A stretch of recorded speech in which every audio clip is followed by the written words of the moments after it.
आख्यान पूरे साहित्य में जब अपने पुरज़ोर अंदाज में आता है तो एक पूरे समाज, एक हाशिए की आवाज़, एक सौंदर्य शास्त्र को लेकर प्रस्तुत होता है।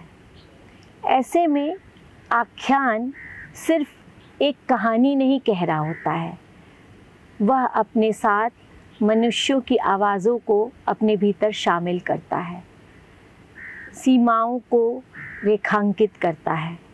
वह ये भी शायद बतलाता है कि हम कितने सही हैं, कितने गलत, कितने गैर बराबर हैं और कितने बराबर। इसीलिए आख्यान का समाज में होना बहुत ज़रूरी है, उसका लोगों को पढ़ना भी बहुत ज़रूरी है, जिससे वो अपने हिस्से की कहानी को उसमें से ढूंढ पाएँ, अपनी प्लेसमेंट, अपनी लोकेशन को ट्रेस कर पाएँ और अपने संघर्षों को आवाज़ दे पाएँ।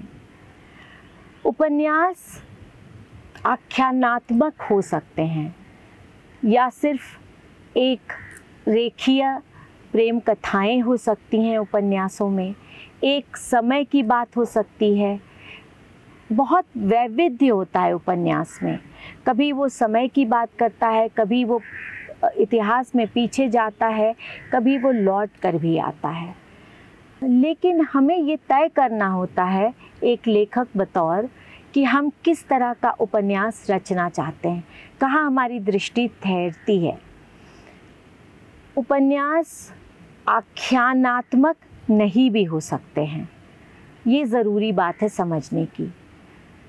और इसके बावजूद अगर उनका कलेवर छोटा हो तो भी हो सकता है कई बार कि आख्यान उसमें मौजूद रहे, आख्यान के एलिमेंट्स मौजूद रहें। इसीलिए मुझे लगता है कहानी शायद एक क्षण की, एक पल की या एक युग की बात कर सकती है, पर उपन्यास और उससे भी आगे बढ़कर आख्यान बहुत सारे युगों को अपने भीतर समेटते हैं और उन सब की बात कहते हैं जिनसे हमें हमारा जुड़ना बहुत ज़रूरी है, एक कनेक्शन बनाना बहुत ज़रूरी है।